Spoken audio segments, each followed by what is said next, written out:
बड़ा शौक था ना आपको बच्चे पैदा करने का। जैसे आपको राज्य के तंग करने का मजा आता है ना, इसी तरह उसने राज्य के अपनी बैकग्राउंड भर ली है। कतर बतर उसका फुल हुआ हुआ है।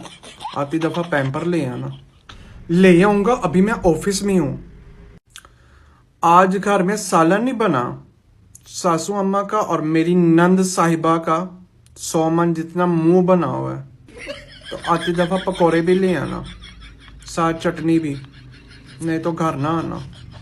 जी अच्छा, आप आजकल बहुत खुश है और मुस्कुरा भी रहे हैं।